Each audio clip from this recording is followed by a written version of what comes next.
You're listening to the I Love You Keep Going podcast with George Haas.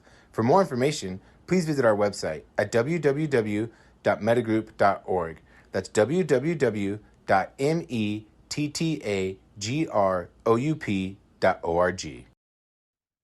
What we're going to cover today is the third module, and we'll start on the fourth module. If you remember from day one, the first module is craving and urging, and the second module is stress, anger, and depression. The third module is persistent negative emotions, and the fourth module is difficult interpersonal relationships.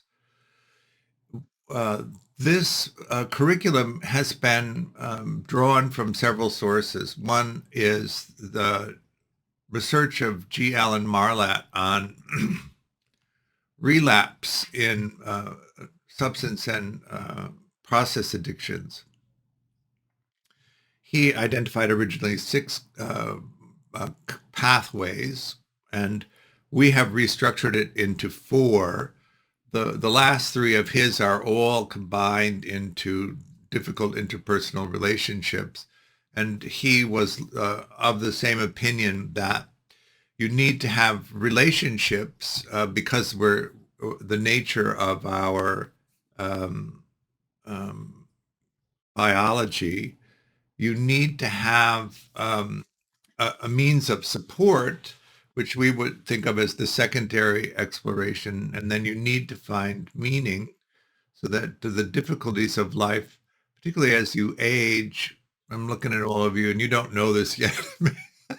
Maybe PJ, you have some idea, but it is life gets harder as you go along, just from the biology side. And it also can get exponentially harder if you don't have the social support that you need, and you're also not actively engaged in pursuing things that are meaningful. And so because of the attachment frame, which is different than the Marlatt frame, where we really talk about this as the attachment system of connecting to people, the exploration system of dividing it into primary and secondary exploration, the secondary exploration being to create a stable a way of being in the world so that you don't worry all of the time about resources, and then the primary exploration where you make time and preference the pursuit of things that are meaningful to you. Is that making sense?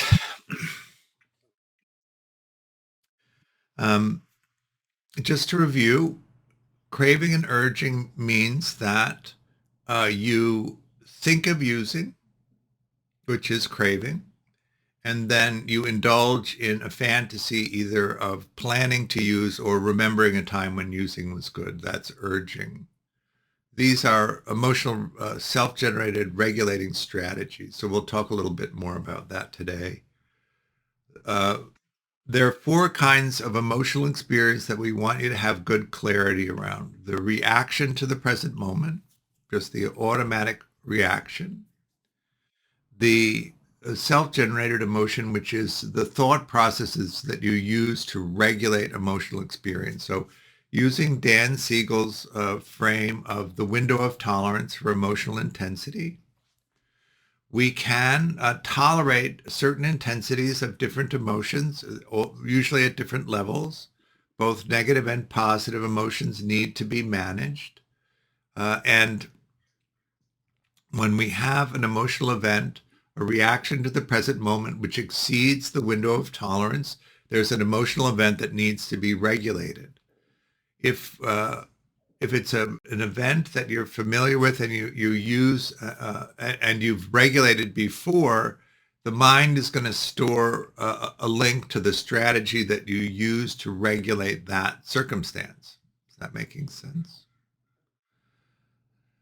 If you've used addictive substances or processes for a long time, what you're going to find is you've linked yourself to using as a regulatory strategy for a lot of different experiences, and the thought of using arises in the mind. just spontaneously. It appears, but actually what's happening is you have an event in the present moment which is exceeding the window of tolerance, and the mind is telling you what strategy to use to regulate it. If you think of using, what you want to do is recognize, I have an emotional event that needs to be regulated. I'm not going to use anymore. I'm going to stick to my harm reduction plan, and I'm going to offer an alternative strategy to regulate so I don't have to use the substance or process that I'm used to using. But what can happen is if you don't do that, the mind engages in the process of regulating using the thought of using. Sometimes we think, oh, what's the harm? I'll just remember that the first glass of champagne before I ended up in the parking lot throwing up.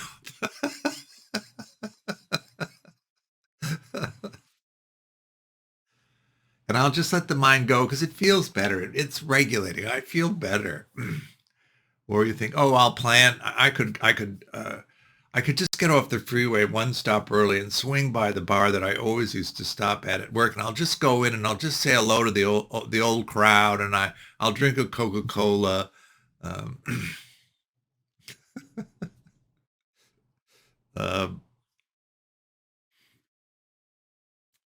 the problem with that is that it doesn't bring you back into the present moment to address the stressor that's causing the emotional dysregulation. If you don't attend to the stressor tends to increase in its intensity. That means that the self-generated emotion that's regulating needs to increase in its intensity. And at a certain point, because there's an inverse relationship between your cognitive function and your emotional dysregulation, you could get dysregulated to the point that you don't recognize that it's a fantasy self-soothing strategy and not an actual plan of action. And what you'll find is that you're using. The using will regulate the emotional distress. And then the cognitive mind will turn on and be horrified that you're using. Have you ever had that experience? This is called the abstinence violation effect, AV. And that will dump on top of the already emotionally dysregulating present moment experience an additional helping of shame and guilt, which is a difficult emotion that needs to be regulated. And if you're used to regulating that by using, the mind will think of using again. And if you indulge in that process of fantasizing or remembering, and you don't attend to the original stressor now under a second layer of difficult emotion, you'll find yourself lapsing again. We use the term lapse as an individual occasion, and relapse is the term when you've returned to using in the way that you were before you tried to stop last time. Is that making sense? 2 or 3 cycles of AV, and most people relapse. So that's why it's so important to recognize when those thought patterns are arising and suppress them as hard as you can.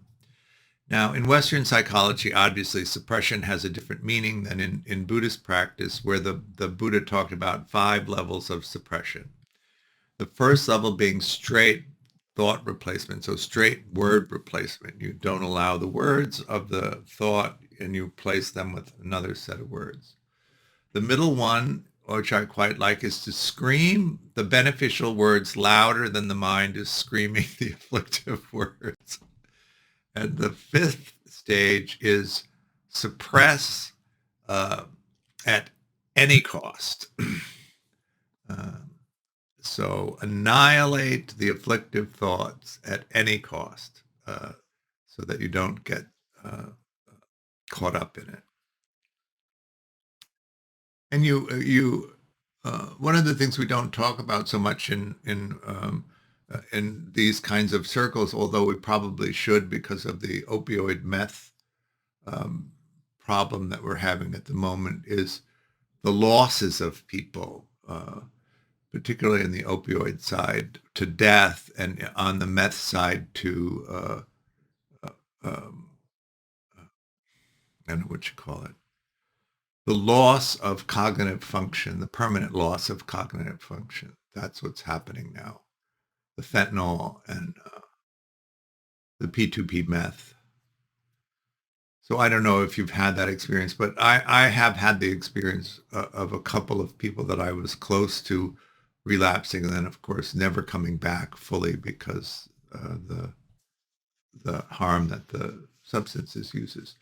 I don't know if you're into opioids or meth, but it is a bad time for that. Really, you have to be really careful about lapsing. One of the things that happens with opioids in particular is that you develop a tolerance to opioids very rapidly. And so the doses have to get much higher. You also lose the tolerance rapidly. One of the things that used to happen in treatment is that somebody would be in treatment for 3 or 4 months and they would go out and use the same amount that they were using when they came in, and they would OD, sometimes die from it.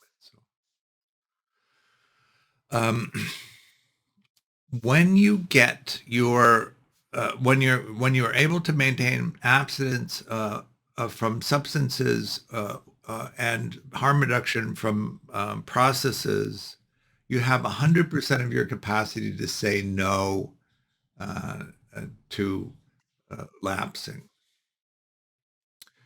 This is a study with alcohol. If you take 1 ounce of alcohol, your capacity to say no to the second one drops to 20%.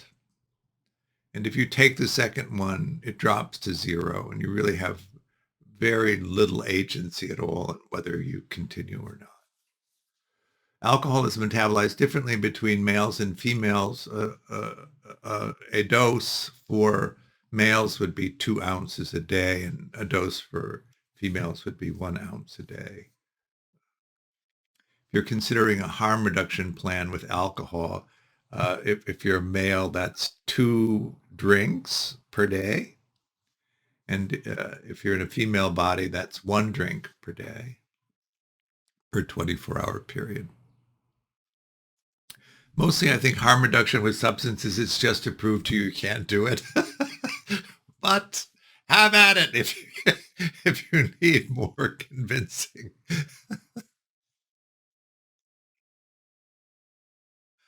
I don't know. Did I mention my drinking story? I got sober when I was 24, and I've been sober since then. So that would be 45 years or so. I had cirrhosis of the liver when I was 23 and was given a few months to live if I didn't stop drinking, and I couldn't stop. It was quite alarming. So, and I happened into an AA meeting, and I actually, that worked for me in the beginning. That so 45 years ago, there was AA and a few scattered Al-Anon meetings. It wasn't the 158 12-step programs that we have now. So that's craving and urging. If you notice that you're thinking about using, that means there's an emotional event that's happening right now that's exceeding the window of tolerance that needs to be regulated, and you want to think to regulate it in a different way than allowing yourself to use. Stress, anger, and depression is the second module, and stress, anger, and depression is a description of the cycling depression that's very typical in people who use process and substance addiction. Because you use afflictive emotional regulation strategies, particularly thought-based regulating strategies that jack up the nervous system of the body, and because they're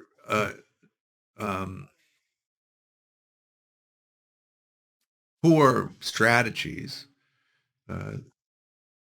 is it surprising that if you grew up in a family system where substances and processes addictions were something that was what most of the adults were doing, that you would also not learn the best emotional regulation strategies from them? Does that make sense?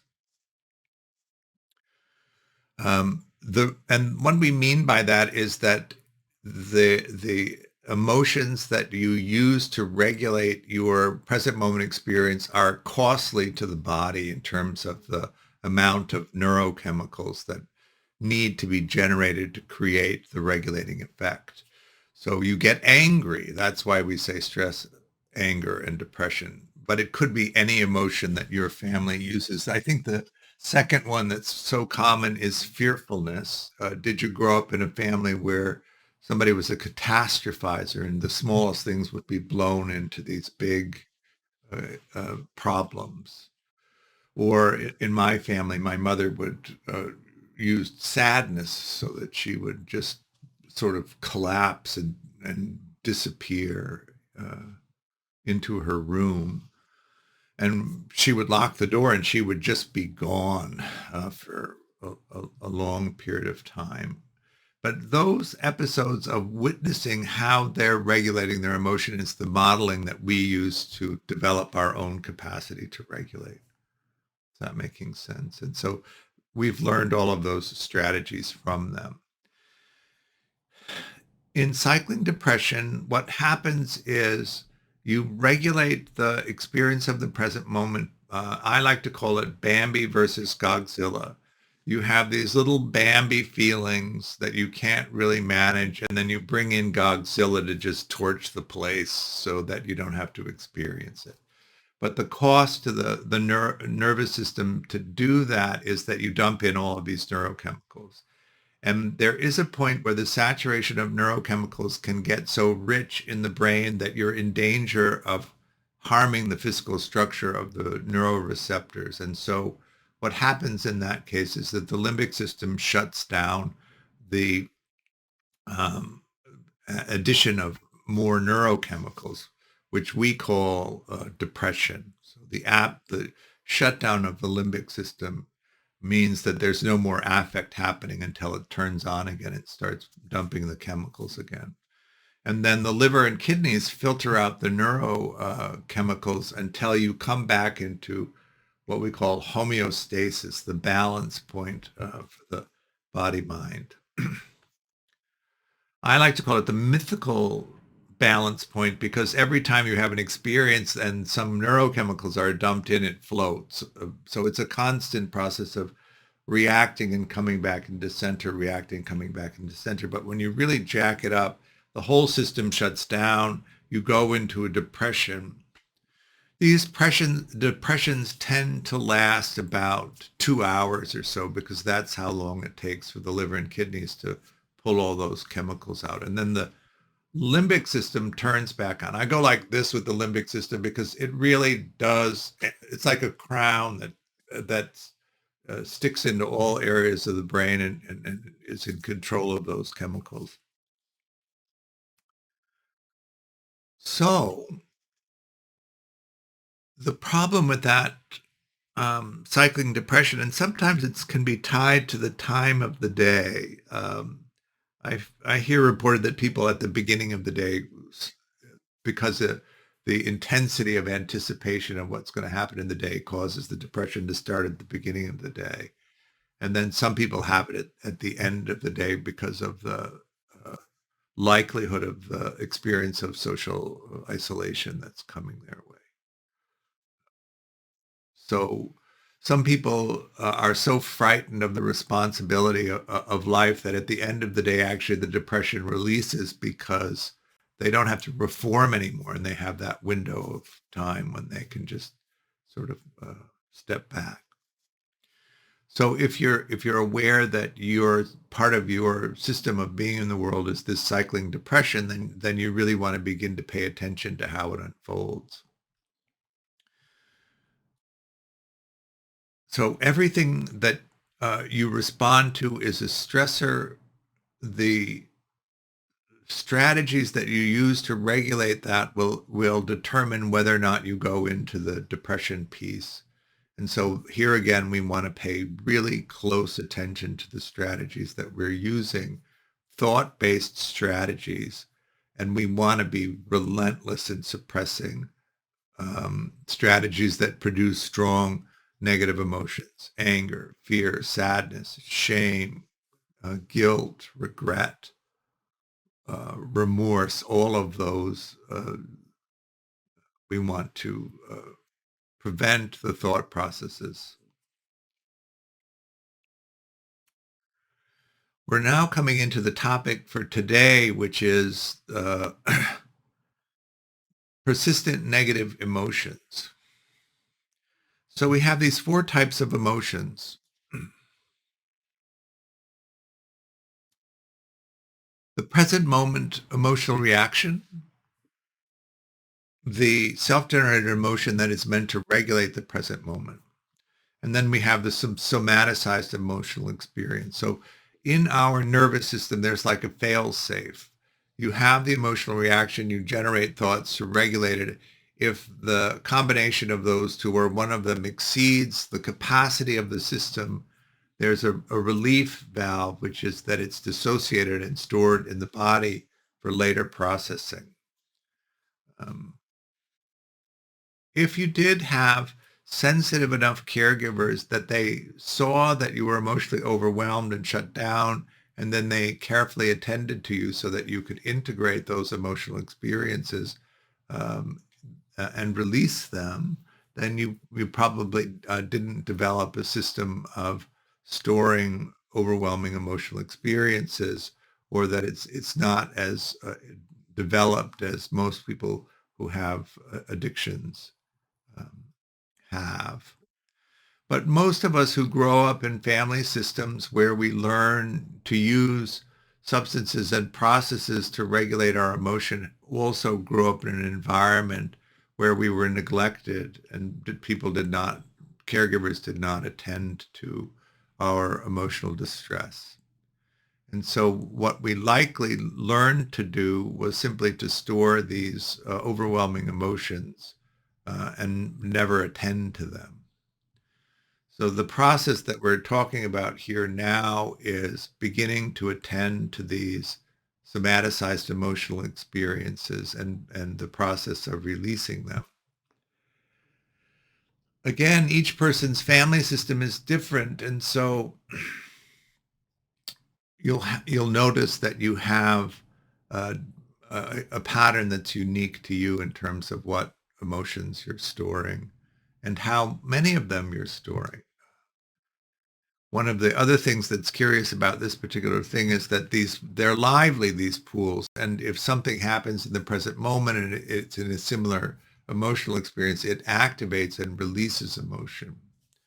So we also need you to have this clarity between this is the present moment and this is how I'm reacting. These are the thoughts I'm having in the present moment to regulate this, and this is the old stuff that's resonating in reaction to that.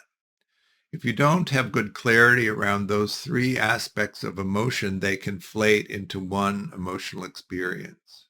And then you think that the present moment is causing that level of intensity.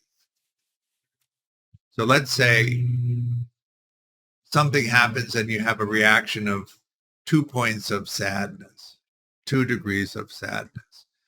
But in your family system, you regulate sadness by generating sadness. So the mind generates 3 points of sadness. And then there's a deep pool of sadness, and that resonates. It's another 3 degrees of sadness resonating from the pool.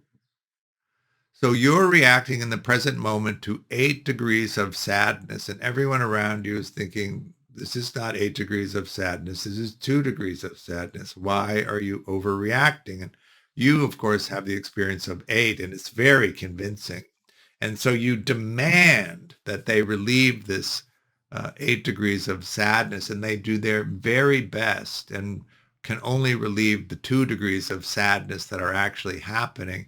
And then you're dissatisfied with their performance. You don't think they care about you because they're not relieving the 8 degrees of sadness. Is that making sense?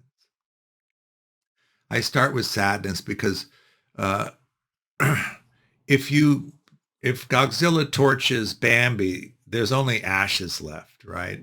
And you can, if you use anger as one of the means of regulating, torch a relationship and make it unrepairable pretty easily. Contempt is the word that we use in English to describe that particular emotional experience. If you express contempt for somebody, which is to judge them morally insufficient, right? We are highly moral creatures, and if somebody judges us to be morally deficient, it's really hard to come back from that. So I see a question in chat. The first one is the present moment emotional experience, which is just the reaction to the conditions of the present moment. The second one is the self-generated emotion that you use to regulate. So thought-based emotional regulation, which is what adults do. And then the third one is the somaticized emotional experience, which is the safety valve when the system overwhelms. You dissociate the present moment, you stick it into the body for later processing. Has anybody ever said to you at the end of the day, "What'd you do today, hun?" And you think back, you can't remember anything.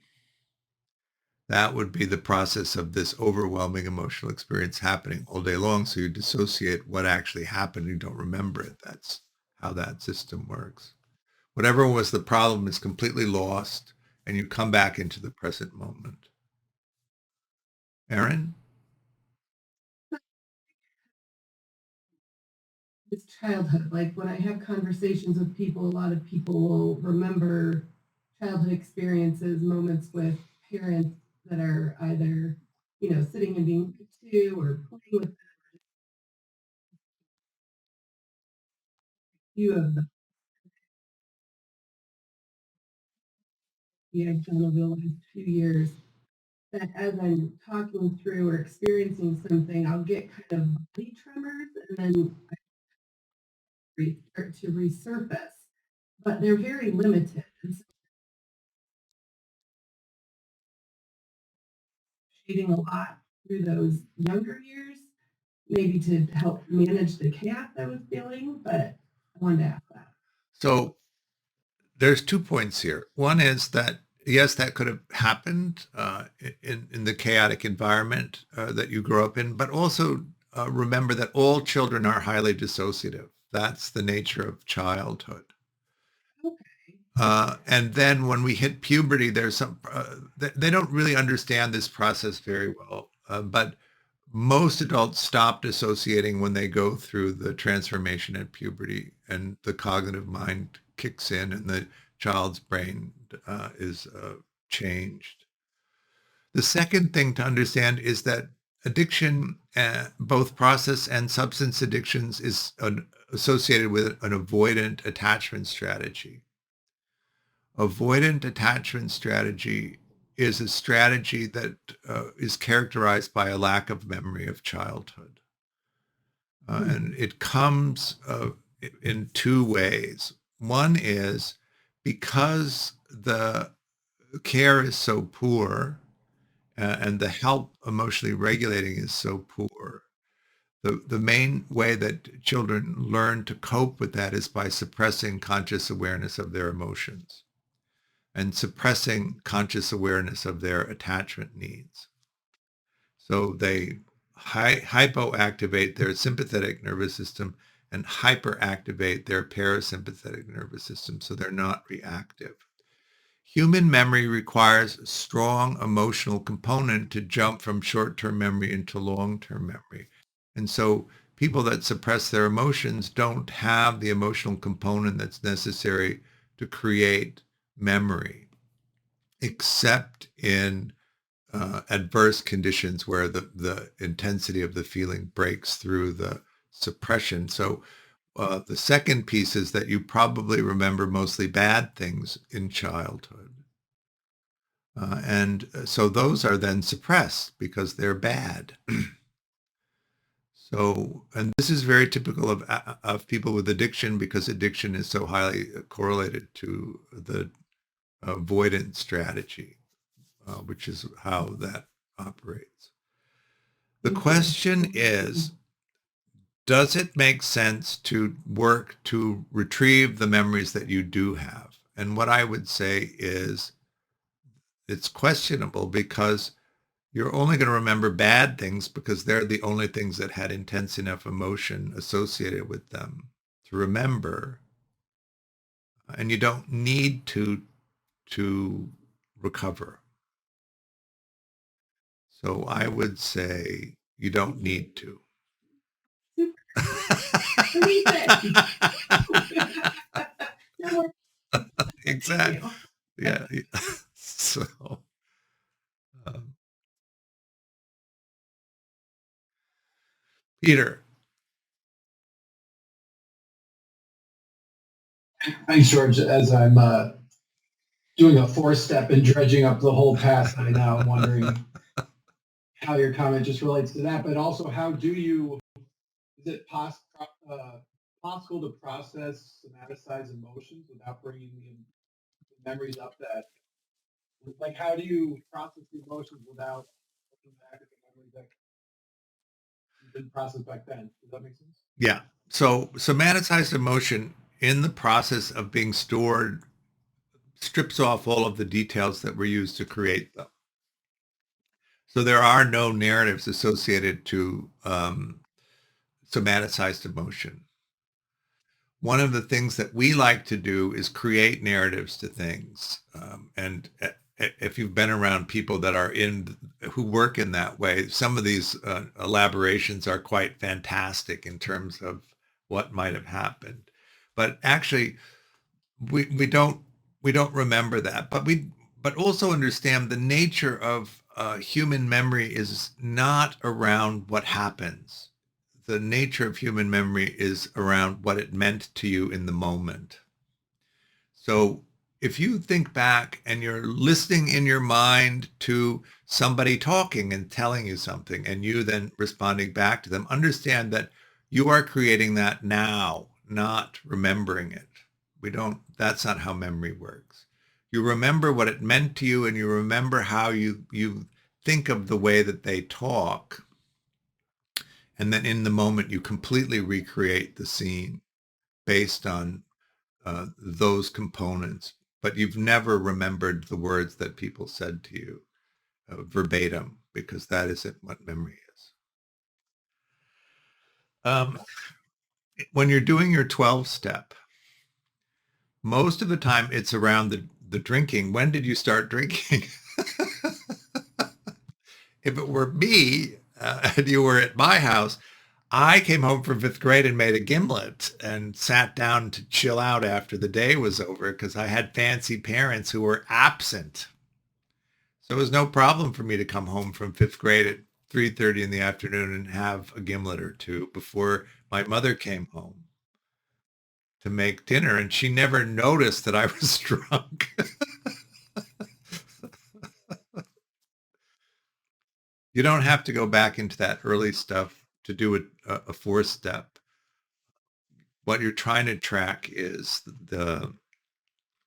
actually, if you do it well, you're trying to track the stuff that still hooks you, right? What are you hooked on? The sense of guilt, usually. Often I would characterize it from the Buddhist perspective as an inventory of afflictive guilt. That might be helpful. Afflictive guilt is in Buddhism, emotions are neutral, and it's the relationship to the emotion that is either beneficial or afflictive. Afflictive guilt is the thing that gets you to do things that you're not actually responsible for. So that when you talk about inventories, often it's around afflictive guilt. Now, also understand that your evaluation, whether you should be guilty about something or not, is not an accurate reflection of what's owed and isn't owed. It's just how you're carrying it. The idea is to free yourself up from carrying these things. But there's no objectivity to this. It's really just how you're holding it. That's what's interesting and what matters. We have a technique called forgiveness practice. I don't know if you know it. For any harm I may have caused, knowingly or unknowingly, for any harm I may have caused you, knowingly or unknowingly, through my thoughts, words, and actions, I ask for forgiveness. For any harm you may have caused me, knowingly or unknowingly, through your thoughts, words, and actions, I offer you my forgiveness as best as I'm able, and for any harm I may have caused myself knowingly or unknowingly through my thoughts, words, and actions. I offer my forgiveness as best as I'm able, or the short form, which is, forgive me, I forgive you, I forgive myself. One of the things to do with this practice is to notice how the mind tends to hold things. And what you'll notice is that this is really related to your conditioning. Some people blame everybody else for everything. They don't hold themselves responsible for anything, in which case what you'll notice is the mind is going, I forgive you, I forgive you, I forgive you, I forgive you. Some people blame themselves for everything, and what you notice is the mind going, forgive me, forgive me, forgive me, forgive me. And then some people are identified with the past in such a way that it feels like the past is present. So then there's that comes into this place of forgive me, forgive me, forgive me. And then if you have integrated things and you experience the present self as different from past selves, then you say, I forgive you, coming from the place of now into the past. Is that making sense? And so part of this is to explore how you're holding the experiences that you have, because each of us have unique conditioning. And so each of these structures, the way that we hold this is unique. Is that making sense? But there is, the approach that we use is an indirect trauma reprocessing approach. So there's no need to go into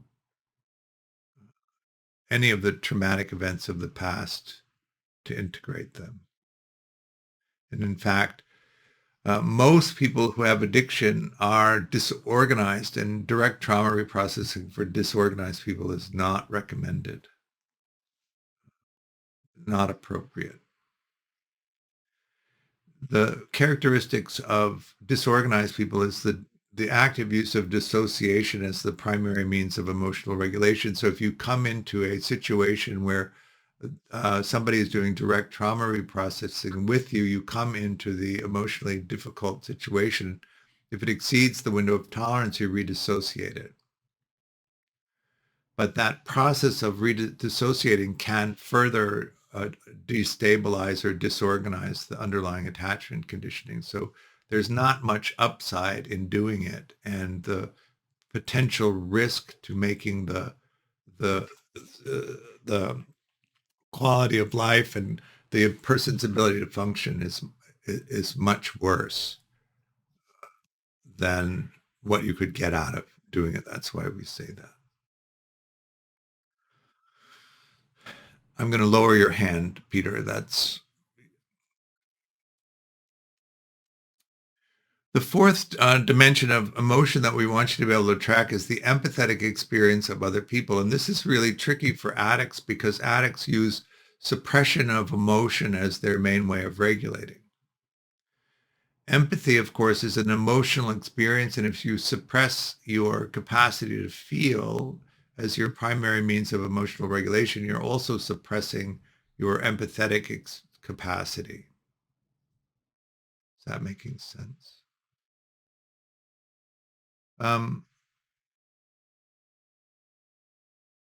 So dismissing people who are organized and disorganized people. So you have fearful, preoccupied, fearful, avoidant, and fearful, complexly disorganized people. Fearfully preoccupied people tend to be more focused on process addictions than substance addictions. Fearful, avoidant people and complexly disorganized people tend to have both a mix of process and substance addiction. And dismissing people tend to be more on substance addiction, just as a rubric. One of the things that happens to we track three different things in terms of this in thinking about addiction. One is, did you have a neglecting childhood? So in a neglecting childhood, the child is not held enough, the child is not taken care of enough. So in that dyadic experience of the child, where the child's values are reflected back to them, where their emotional states are reflected back to them, where their emotional states are attended to, that doesn't happen enough. So that the child doesn't really learn facial expressions and body languages and being able to identify them. And that comes from the very beginning. Once they get into a place where there's some cognitive functioning, what they begin to rely on is asking what's happening rather than being able to tell what's happening. And so they get very good at eliciting the information that they need. Remember that in neglecting homes with avoidance strategies, idealization is one of the main ways of navigating the world. And so in order to be good at idealizing somebody, you have to be good at eliciting information from them that you can use to create the idealized expression. Because caregivers insist that you idealize them, the child becomes very adept at eliciting from the caregiver what it is that the caregiver wants to hear, and then creating the presentation to the caregiver. And if they do that well, they get rewarded for it. That's the system. But it does at the cost of suppressing their own emotions and suppressing their attachment needs, which are not attended to. And this is the source of the terrible sadness, which is why you need substances to kill the pain of that. Right? You have to keep all of that secret because in an idealizing home, there is no space for negative expression. What do you do with all of that stripped out negative expression? You have to regulate it in some way, and managing that is one of the reasons why substances are so useful for that. Understand also one of the things that happens to avoidant people is that the idealization itself is what is required of them. The content of the idealization matters less. So, I'll always do this for you. You'll always have me. All of those kinds of promises that are part of the idealization system. Understand that the idealization itself is the thing, not the promises that are made. So what you end up doing is promising everything and delivering very little or nothing. Not because you've promised to deliver something and then you I'm not going to deliver this. It's that the delivery was never part of it. This is as in a child's life, right? I don't have to deliver this. That's not the game. The game is the idealization. So as we learn these ways of being in the world, that's what we learn. We have to promise everything, but we never have to deliver any of it. So there's no. It seems quite stunning to somebody who learns that you have to do what you say, right? But these systems are not the same system, right? So what I want you to really understand is that you did not grow up in a system where you have to do what you say or there's a problem. You grew up in a system of promise everything so that the person feels good and that's complete. Aaron. I'm just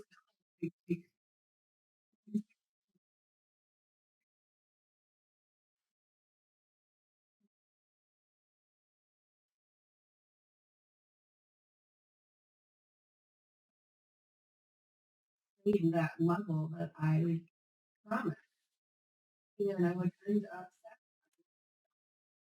it's quitting, it's disappearing. I had so many occasions where I literally moved the states I'm sorry.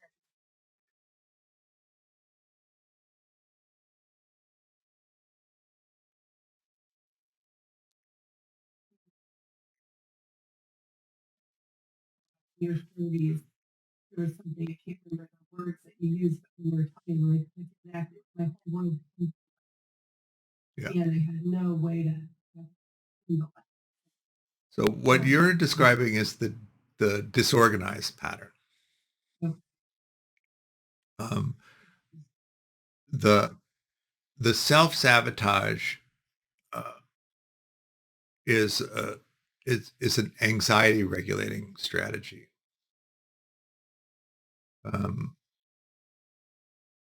Good beginnings, some middles, rarely finishing is the pattern of disorganized people.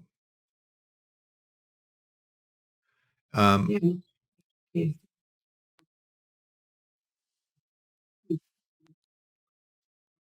you're talking about aging.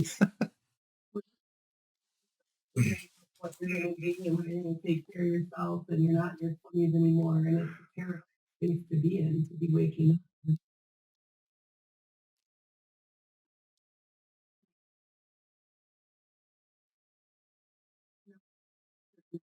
What we're going to do. If it's reassuring to you at all, I really wasn't capable of holding a job until my early 50s.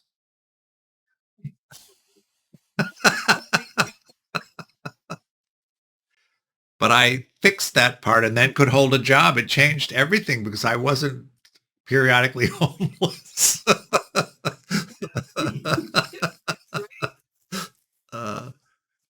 I had a lot of anxiety still, but I could stay with the job. So what we're talking about here is the interference of your caregivers in your exploration. So, and this is early, about 10 months old, between 10 months and a year, a kid can hold himself up on 2 feet. If you've ever been around kids, you'll notice. And then they use the furniture to balance to get around. And as soon as they learn to balance, they began to explore on twos. This is a big change because the territory that can be covered is quite a dramatic increase. What this requires of the caregiver is that they become the secure base and they encourage the child to go explore. And then when the child comes back, there's an expression of delight and an expression and interest in what the child found out. And that would create in you a sense of safety in exploring and that you could go do it. When that happens, the child moves beyond the room that the caregiver is, beyond the area, and goes out into the backyard and all over the place, and then can come back with the expectation that they're going to be delighted in and that there's going to be interest in what they found out. What is authentically meaningful to them is going to have value. That's the secure crucible. But what happens in people who become frightened and anxious in exploration is that the caregiver resists letting them go. It's often in the terms of being overprotective. It's too dangerous. I can't let you do this. I'm worried about you. I'm the good parent by protecting you. But actually what they're doing is crushing your capacity to explore. It's a terrible thing to do to a child. But then you separate from them, and because they're using you to regulate their emotions, they get into a dysregulated state if you go away from them. And then when you come back, there's an adult in a dysregulated state that is now your responsibility to regulate. And where it really gets to the place where you're talking about, they punish you for having abandoned them. So what you begin to associate with your exploration is a loss of love.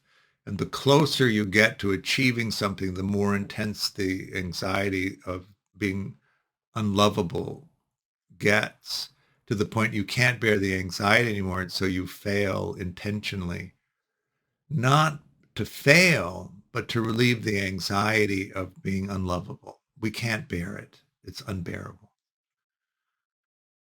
Failure does not feel good. But the anxiety of rendering ourselves as permanently unlovable is so much worse. When we make that calculation of failing, that distance of less intensity of emotion looks right in that moment. And so we make the choice. But then we've failed again. And that creates the disappointment of having failed again. And that thing that you were talking about that I said happens in the 30s, in the mid 30s, that cycle of good beginning, little bit of middle, no end creates so much disappointment that it inhibits our willingness to try again. And so we stop trying. And that reduces the amount of meaningfulness that we're getting in life, which produces this despair, which just accelerates all of the pain-killing strategies that we're using to keep that at bay. That's the cycle. So part of this is to see clearly that the childhood needs that you had were ordinary, and that there was no failure. There was no, you were too much, you were too needy, you were too demanding, your needs were too outrageous. None of that happened. What happened was that your caregiver couldn't respond to you. That's what happened. And so we could blame them. You know, there's always that piece. We could blame them.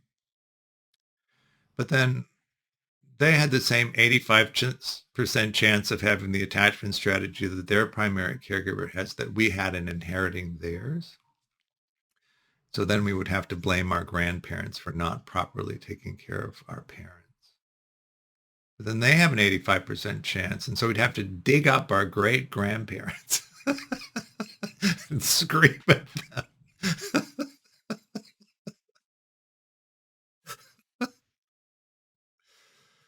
So the idea is to see them, see our caregivers clearly, so we see what their capacities were and what they didn't have to offer us, and to understand what our needs were, and to really understand whether they could or couldn't do it. And what most of the time you find is they couldn't do it.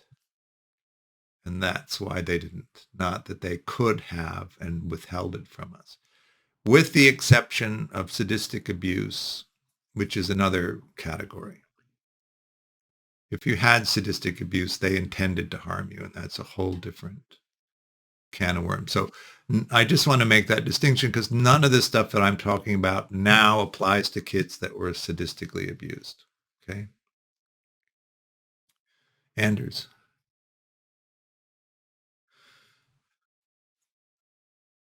Right, so this was already covered. Feel free to skip it. I can start. Okay.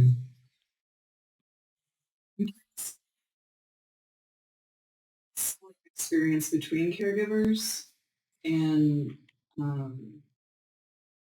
like my mom was gone a lot because she worked all the time, but when she was present, she was very overcompensating. And then I just had like a lot of straight neglect and abuse from my dad. And so I do identify with the fearfully preoccupied piece, but also with the avoidant piece. And yeah, I'm curious if you want to speak to that experience. Who was your primary caregiver?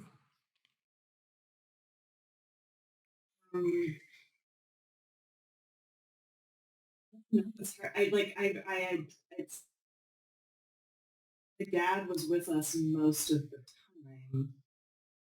I attach a lot more.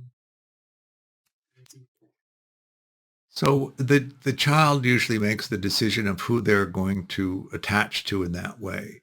It isn't necessarily proximity, because often kids that are taken care of in child care still have the attachment strategy of the primary caregiver who's mostly absent.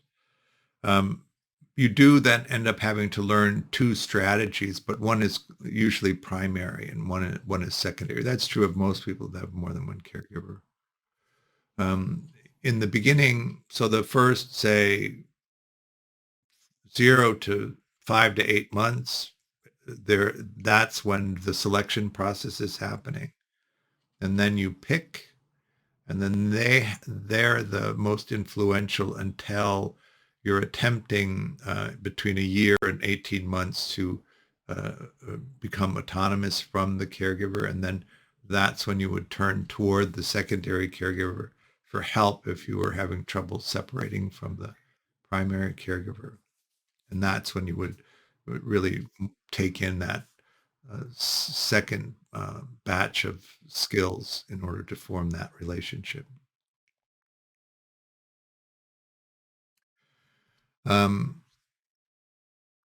But most people have a go-to strategy. So if you tend to go preoccupied when the attachment system activates, you go preoccupied. It's only complexly disorganized people that have more than one. Now, don't settle too hard on your attachment, the understanding of your attachment strategy right away, because it isn't what you do, it's the motivation for doing it that is representative of the attachment strategy. And so you have to really get into the subtleties of what it is, the purpose of doing it is. I think I used the example before of the hotel. You book a room at a hotel, you show up, you're secure, the room is not available. You're kind of mad about it. They give you a different room and you're fine because the problem's been solved. You come in, you're dismissing, they don't have the room that they ordered, you're furious, but not because the room isn't available, but because you see it as an attack on their social standing. They won't accept a comparable room. You'll need to upgrade them for them to feel settled. The preoccupied person in some ways delights in the fact that the room isn't available because it's a problem that needs to be solved, which will provide proximity. And so 2 or 3 rooms have to be examined before they'll settle into it because it prolongs the proximity. A disorganized person will explode in an unrealistic amount of anger because they feel unseen. And sometimes they won't even accept another room because they're so mad. I'll go to another hotel and they leave, even though they could have had a different room. The expressions of anger all look pretty similar when you're standing next to the person on the at the check-in counter, but the motivations underneath are different. That's what we're really trying to figure out.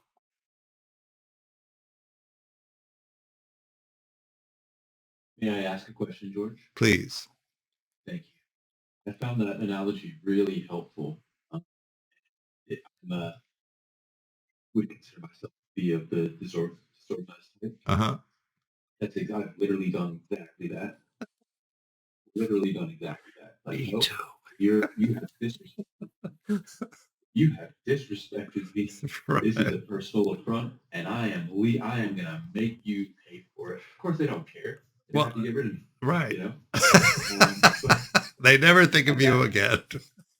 At that stage, they're like, yeah, they're very happy to see the back, right? You know, but somehow it's personal, right? So would you be able just to speak more to take away the analogy and bring it back to the family, so I can try to make that connection more clearly? Is it with the are you saying the 2 different caregivers?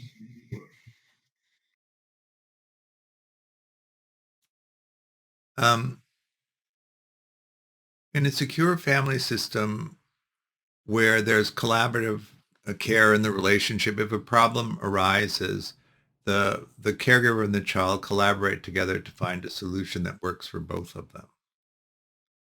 And then it settles. It's not a big deal. In a family where idealization is the main thing, so in a dismissing childhood, an anxious avoidant childhood,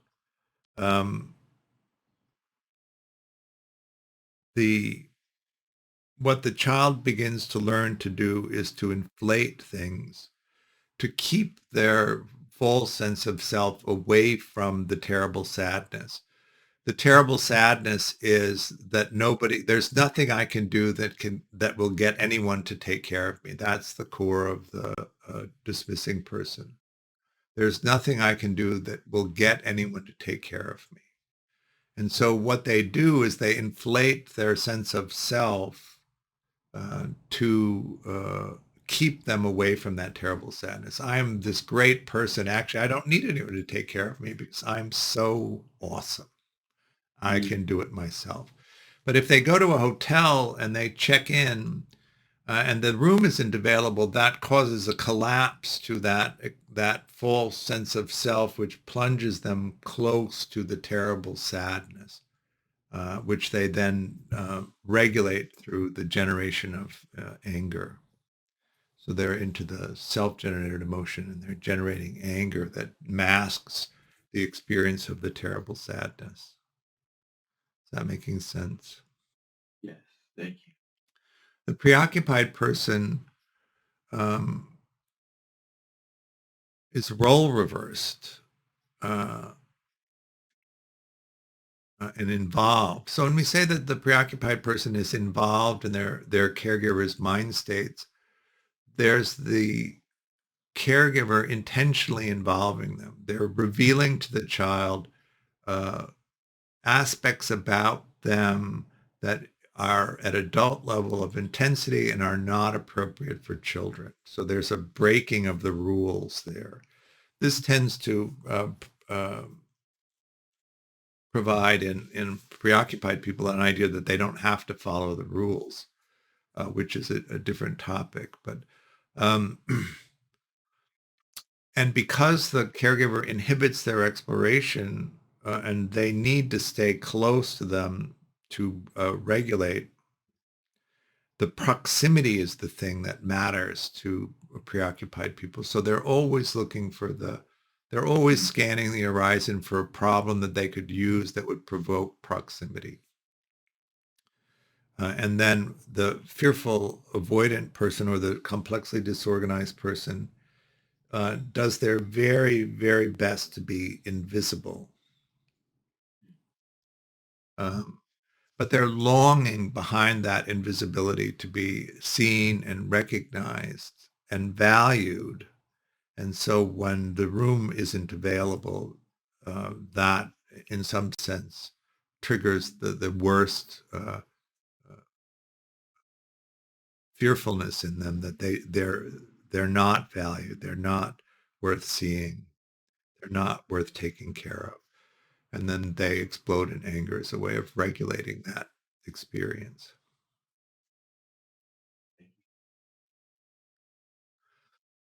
Stress, anger, depression, remember that? Anger is often the number one way of regulating things. It's a terrible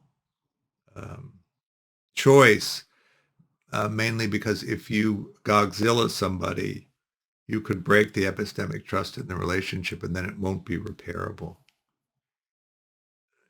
Even if you explain it was a momentary outburst, I didn't really mean it. I do value the relationship. I do want it. If you've toasted the person so hard that they don't trust you anymore not to, the relationship is over. It's one of the things that leads to the social isolation of addicts, is because they keep blowing up relationships. If you blow them up fast enough, you can't make them fast enough to have any.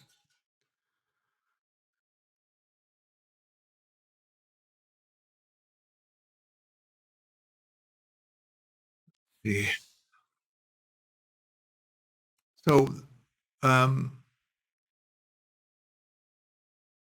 there's a couple of meditation strategies that we want you to learn to work with the persistent negative emotions. The first one is called the noting feeling states technique.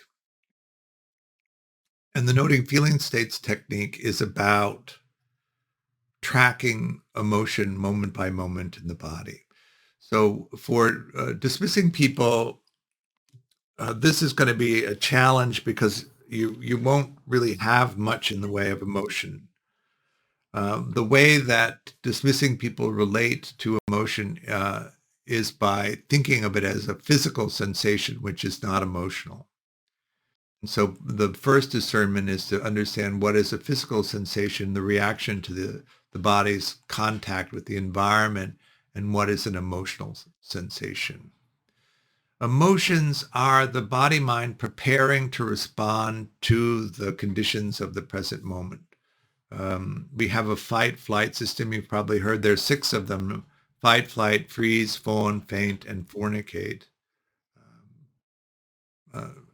Intense sexual desire is one of the stress responses.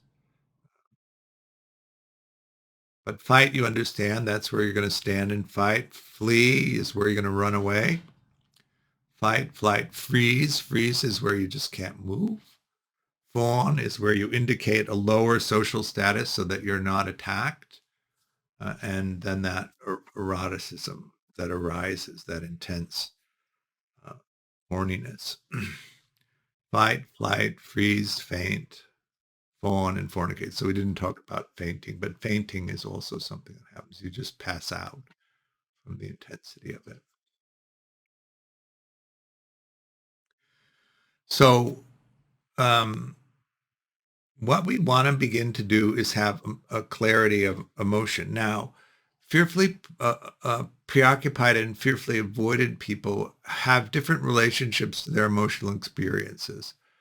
Fearfully preoccupied people really are very centered on the empathetic emotional experience of other people. And so the exercise for them is to pull their attention back into their own bodies, into their own emotional states, and begin to have clarity about them.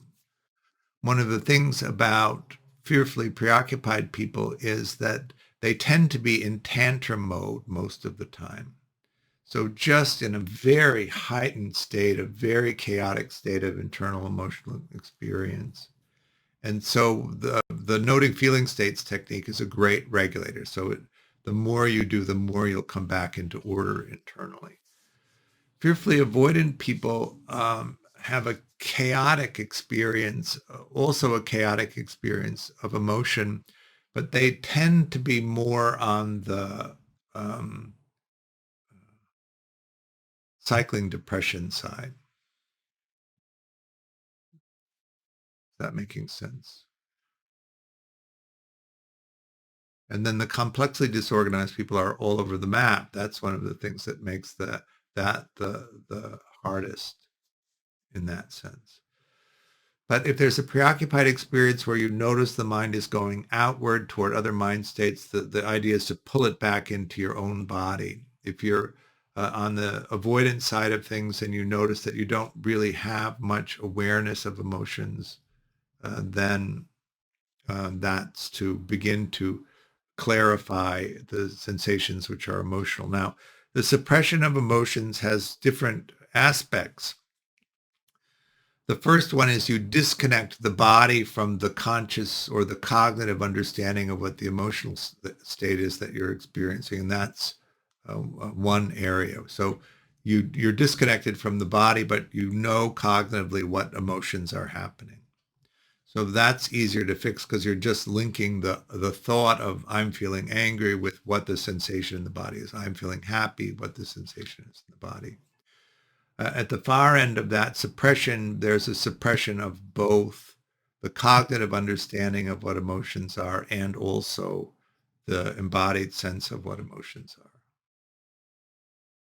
So with somebody like that, because they're usually pretty good idealizers, they will elicit from the other person what feeling state they're supposed to have and also what feeling state the other person is, and they'll just feed it back in language. That person tends to react very strongly if you decide that you're not going to tell them.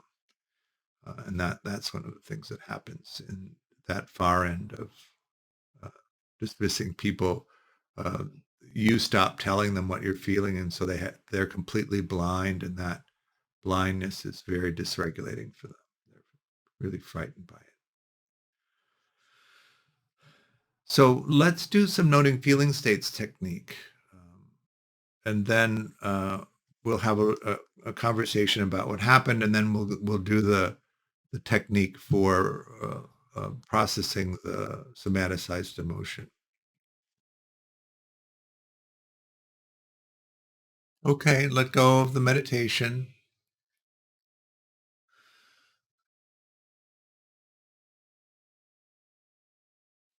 What was that like?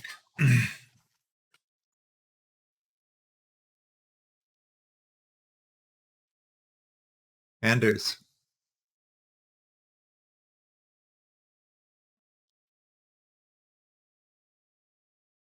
To accomplish what was being asked, but to stay with it. Then somatic experiencing for a long time. So like the recognition wasn't so much the problem as I just I was really noticing this like itchiness. Get me the hell away from this.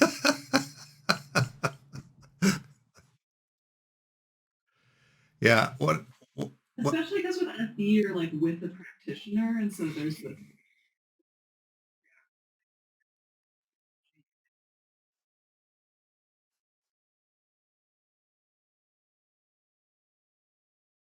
Yeah. so, yeah. And you can just hang out there instead of in your own body feeling your own stuff. Well, I would hang out feeling my own stuff, but it's a container. Right. So what I recommend you do is every waking moment and every moment that you're not in deep sleep, so 23 hours a day, just run this in the background, the noting feeling states technique, so you really get good clarity and an ease of being with your own emotional states and also a capacity to regulate them so that you don't always need the container of someone else to help. It won't take that long, a few months, if you really do this technique constantly for that to begin to happen. Aaron? Really related to a lot of what you were saying, Anders, being in a preoccupied state, and what coming for me is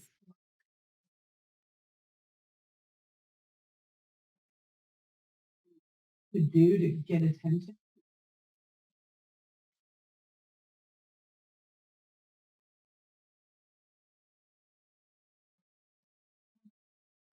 Recognizing that needs to get attention from people, but we're doing it to myself.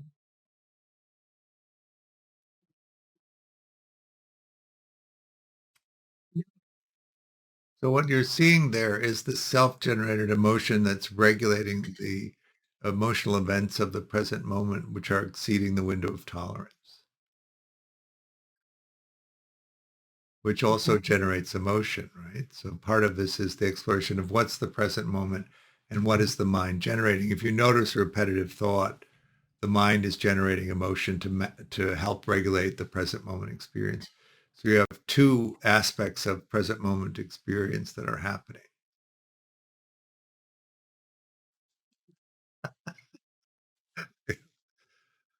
Chuck. So it was, I have that thing where I cannot correlate bodily sensations with emotions. Okay. It's almost like emotions run on a cognitive track Right. and bodily sensations are on another, unless it gets very intense where I'm really triggered and your face is, that sort of, but then that just becomes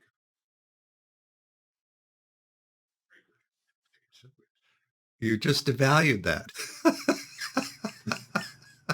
Remember? Seduction, bullying, or idealizing, devaluing, just so you notice, right. Okay. as a regulating strategy. Right. And then I think my mind would go off to other thoughts because there's a lot of I can't do that. Right. So then the idea would be to listen to the cognitive aspect of whatever it is that you're feeling and then see if you can tie it into a sensation in the body or the repetition of that. I understand cognitively now I'm looking for a pattern in the body. What you'll begin to notice is the same pattern is there when you do that.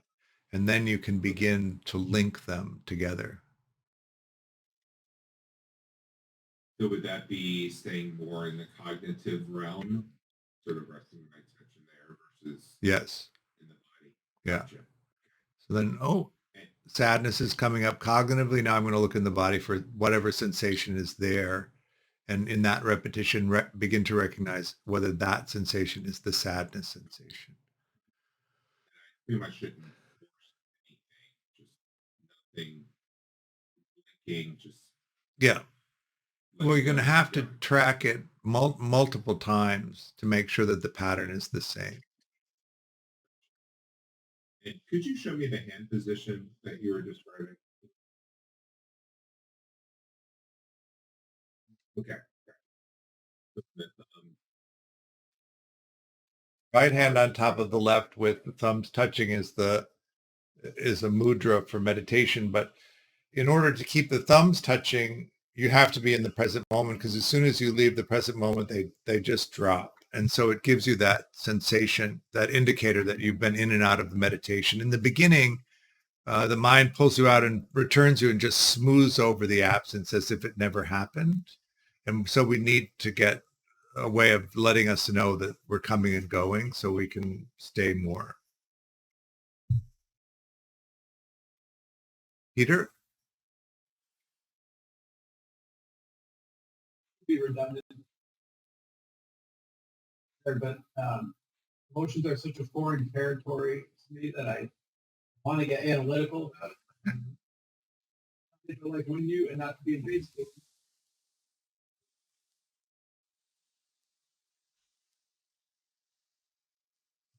there's like a present moment experience happening around you that's generating humor, or is it like a thought of a conversation you had earlier in the day that brings about humor?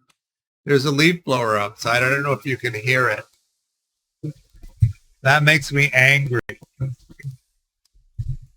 The leaf blower has been blowing around for half an hour. It seems that that's an outrage to me. And so I have immediate response to it. But then I've just told you all that I'm angry and I'm supposed to be the serene meditation teacher. And then my mind laughs at that. So then I have humor. Okay, that's helpful. So it really truly is a present moment experience. It's not trying to dig something up. And if nothing's happening in my environment, right? I mean, the tricky thing with this is sort of when I'm sitting, none of the things that trigger me happen. So there seems to be either equanimity or peace or maybe nothing. And then I go out into the world. Yeah. So usually when you're sitting in a quiet environment, this is supposed to be a quiet environment. That's where the outrage comes from.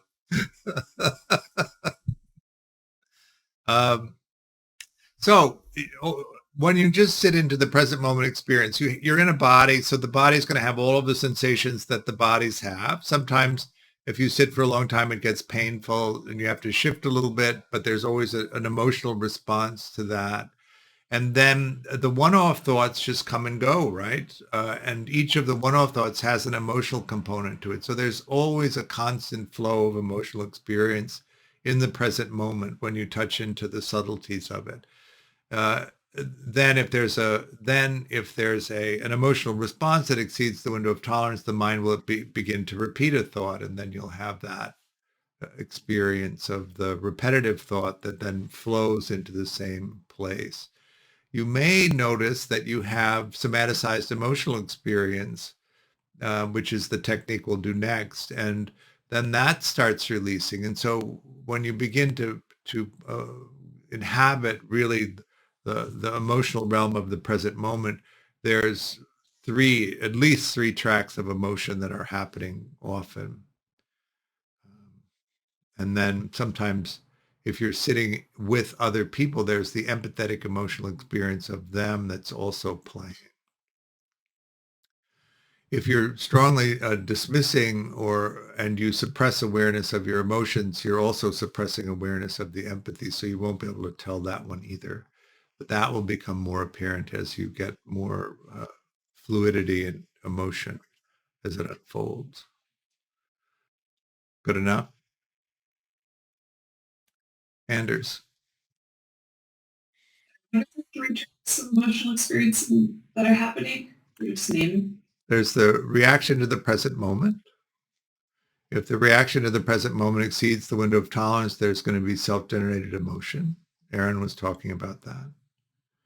And then if you have somaticized emotion and you're just sitting still, that is a good opportunity for that to begin to release. And so that can also begin to release. And then if you're sitting with other people and they're close enough to you, you'll have an empathetic experience of someone else. So there's actually 4 emotional states we think it's important to be able to have clarity around and track.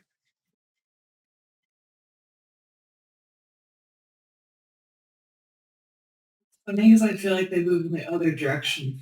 What do you mean? Like most present is the people. Right? It's somaticized emotion. And that is Right. If there's any bandwidth. Uh-huh. So that's a very typical thing with preoccupied people who flip the order of how it's supposed to be arranged. So part of the work is then to reorder them so that they go in that order. Lucy? I think you maybe answer it with because I noticed that to not respond to the emotions I am experiencing. Can you say a little more? Like I can stay with my thoughts and I don't find the emotions that would be like unrelated to my thoughts.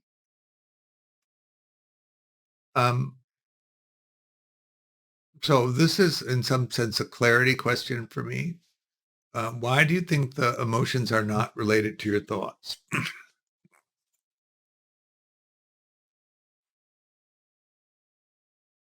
I would be staying, for example, with relaxation in my eyes.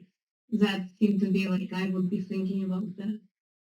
And emotion would be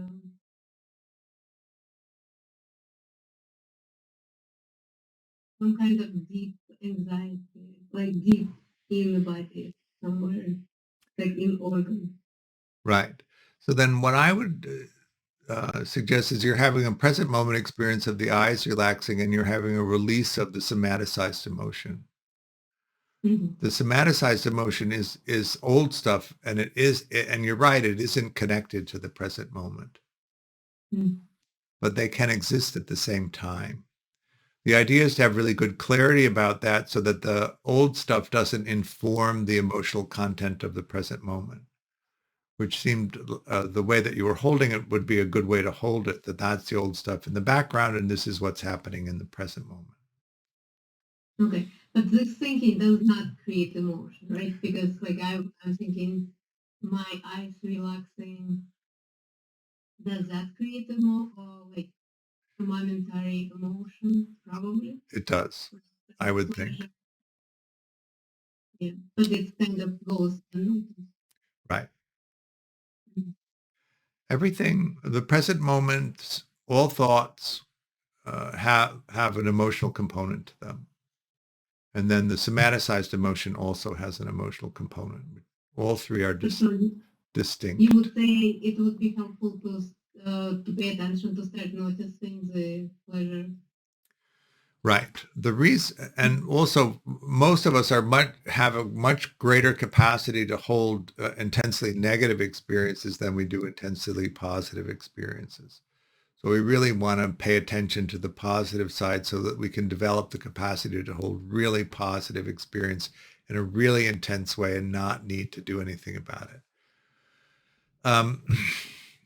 But the reason that you want to have clarity around all of these different things is so that you can react in the present moment in the nature of the conditions of the present moment. When you don't have clarity, the different emotional states conflate, and then you tend to overreact in the present moment. If anybody's ever accused you of overreacting, it's because you're conflating different emotional sources and not seeing clearly what the present moment is holding. And then also, of course, we can misconstrue what's happening easily enough. The story the Buddha told was of the farmer who went into the shed and saw a snake coiled in the corner ready to strike, and so he chopped it to death with his machete. But then when he lit the candle, he saw that it was a rope. We can easily misconstrue what's happening and have a huge emotional response to it, and then, Godzilla, poor Bambi. And then what do you do to try and call it back, right? So that it really, that clarity, this is the present moment, these things are adding to it. But also the shifting from the stance, the mentalizing, non-mentalizing stance of this is what's happening because I'm experiencing it, to this is what I think is happening. What do you think is happening? Remember that we create the experience of reality that we experience based on our conditioning. And because everybody's conditioning is different from ours, everybody is creating the experience of reality differently than we are. And one of the ways that you can figure out what's actually going on is by asking that question. This is what I'm experiencing. This is what this is meaning to me. What is it meaning to you? What is your intention in your communication to me?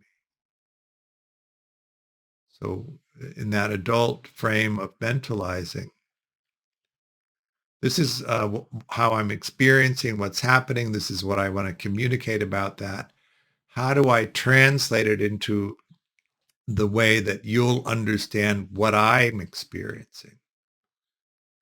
And then expressing that and sticking around to make sure that what you wanted to express is what they understood. And then taking their reaction and modifying your perspective on what's happening to include their responsiveness to it. Is that making sense?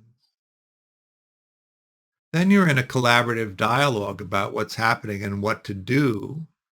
But as soon as you get into this is what's happening because it's my experience, the collaboration is lost and it becomes a power dynamic. Who has the most power to insist on their point of view? Or in the disorganized category, it tends to be more trauma bonding. And so you slip out of the present moment and they cease being who they are and become the perpetrator. And if it's a double-sided trauma bond, then you cease to exist and you become their perpetrator. So then it's just the dance of what's already happened. Because once you're into that trauma bond, the outcome is already concluded because it's what happened in the past, not what could happen now.